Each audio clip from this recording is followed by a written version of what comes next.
بسم الله الرحمن الرحيم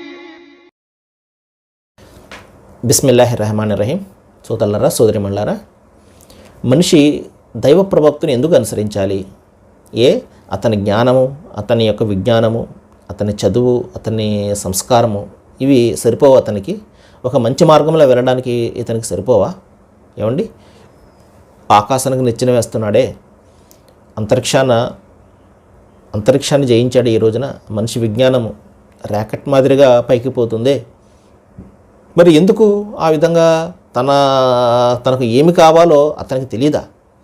సోదర మహాశిలారా, ఇది నాణానికి ఒకవైపు మాత్రమే. మరొక వైపు చూడండి, మనిషి ప్రగతి ఎంత ఉన్నతంగా వెళ్తున్నప్పటికీ కూడా అతని నైతికత అధోగతి పాలవుతుందో ఈ రోజున ఆడబిడ్డ సురక్షితంగా ఉందా? ఒకసారి ఆలోచన చేయండి.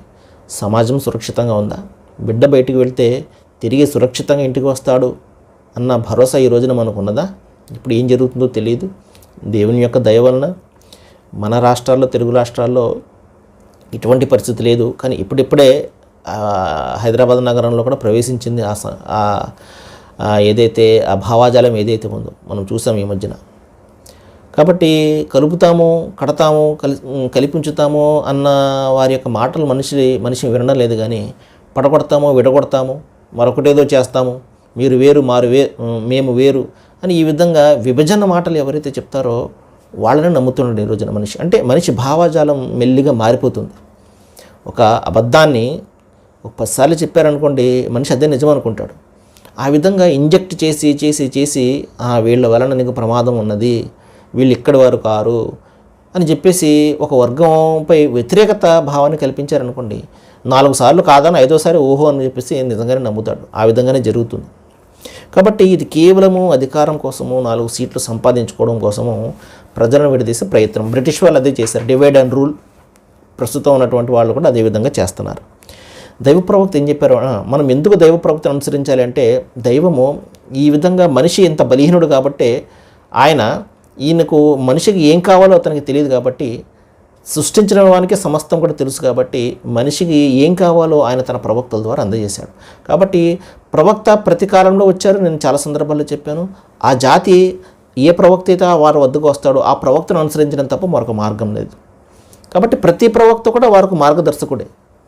ఆయనే ఆ కాలానికి ఆయనే మార్గము, ఆయనే జీవము. మరి ఆయన తప్ప ఆయన ద్వారానే ఎవరైనా కూడా దైవం వద్దకు వెళ్ళవలసింది. ఇదే విషయాన్ని బైబిల్ గ్రంథంలో క్రీస్తు యేసు చెప్తారు. నేనే మార్గము, సత్యము, జీవము అంటారు. నిజమే, ప్రతి ప్రవక్త కూడా ఆయనే మార్గం, ఆయన సత్యం, ఆయనే జీవం ఆ కాలానికి, ఆ ప్రజలకు. మన కాలానికి దైవ ప్రవక్త వారు వచ్చారు కాబట్టి మన కాలానికి మరి ఆయనే మార్గము, సత్యము, జీవం అవుతారు సహజంగా ప్రతిదీ కూడా. కాబట్టి దైవ ప్రవక్త అదే చెప్పారు. నా పట్ల ఎవరైతే అవిధేయతకు పాల్పడతారంటే, నన్ను ఎవరైతే విశ్వసించడో లేకపోతే తన ఇష్టం వచ్చినట్లు ఎవరైతే గడుపుతారో, నేను సూచించినటువంటి పద్ధతులు ఏవైతే దైవం నా ద్వారా ఇచ్చినటువంటి పద్ధతులు ఏదైతే ఉన్నాయో అవి ఎవరైతే విశ్వసించరో, మరి దాని ప్రకారం నడవరో, మరి వారు దైవం పట్ల అవిధేయతకు పాల్పడినట్లే జాగ్రత్త అని చెప్పేసి హెచ్చరించడం జరిగింది. సరే మహాశిలారా, మనం అందరం కూడా దైవ ప్రవక్తను అనుసరించడానికి ప్రయత్నం చేద్దాము.